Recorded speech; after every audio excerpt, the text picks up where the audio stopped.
മിഥുനക്കൂറുകാരെ സംബന്ധിച്ച് നമ്മുടെ മകേരത്തിൽ അരയും തിരുവാതിരയും പുണർദത്തിൻ്റെ മുക്കാൽ ഭാഗവും ഇതിലുണ്ട്. അപ്പോൾ ഇത്രയും ഉള്ള ആൾക്കാരെ മിഥുനക്കൂറുകാരെ സംബന്ധിച്ച് ശനീശ്വരൻ വരുന്നത് 10ലേക്കാണ്. അപ്പോൾ 10ാം ഭാവത്തിൽ പറയുന്ന പോലെ കർമ്മത്തിലാണ് നമ്മുടെ.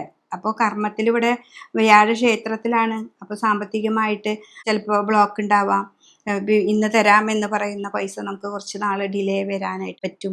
പിന്നെ അതുപോലെ കർമ്മത്തിൽ ഇപ്പോൾ എല്ലാ മാസത്തിലും കറക്റ്റ് ശമ്പളം വരുന്നത്, അതൊക്കെ ഒരു ചെറിയ ചെറിയ തടസ്സങ്ങളൊക്കെ ഉണ്ടാവാനായിട്ട് സാധ്യതയുണ്ട്.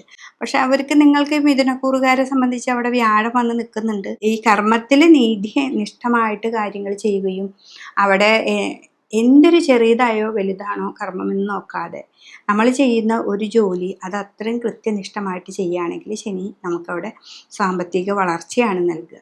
അതുകൊണ്ട് തന്നെ മിഥുനക്കൂറുകാർ ശനീശ്വരൻ്റെ ഈ കർമ്മത്തിൽ വരുന്ന ഈ ഭാവം എന്താണെന്ന് മനസ്സിലാക്കി മുന്നോട്ട് പോവുക.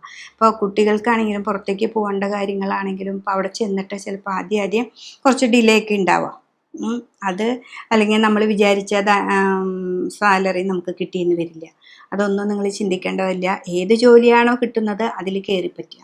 എന്നിട്ട് അവിടെ ഇരുന്നു കൊണ്ട് നമ്മൾ ചിന്തിക്കാൻ നമുക്ക് അവിടെ ഒരു സമയം കിട്ടും. അവിടെ ഉണ്ടാവുന്ന കുറേ ഇൻസൾട്ടിങ് ഒക്കെ വരെ നമുക്ക് കർമ്മത്തിൽ എന്തായാലും ഇപ്പോൾ ബോസിൻ്റെ കയ്യിൽ നിന്ന് കുറേ ഇൻസൾട്ട് വരും. നമ്മൾ എത്ര ചെയ്താലും അത് കൃത്യമായി ആവില്ല എന്ന് പറയും.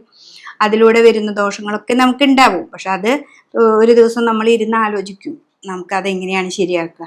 അങ്ങനെ ആ ശരികളിലൂടെ നമ്മളെ പഠിപ്പിച്ച് നമ്മളൊരു നല്ല രീതിയിലേക്ക് എത്തിക്കാനായിട്ട് ശനീശ്വരന് പറ്റും. അപ്പോൾ മനസ്സാണ് വേണ്ടത്. വളരെ കൃത്യമായി മെഡിറ്റേഷനൊക്കെ ചെയ്ത് മനസ്സിനെ നന്നായിട്ട് ഒന്ന് പിടിച്ച് നിർത്തി കൊണ്ടുപോവുകയാണെങ്കിൽ കർമ്മത്തിലുള്ള ശനി, അതായത് കണ്ടകശനിയാണ് നിങ്ങൾക്ക് മിഥുനക്കൂറുകാർക്ക്, ആ കണ്ടകനാണെങ്കിലും വളരെ ദോഷങ്ങളൊന്നുമില്ലാതെ മുന്നോട്ട് പോകാനായിട്ട് സാധിക്കും.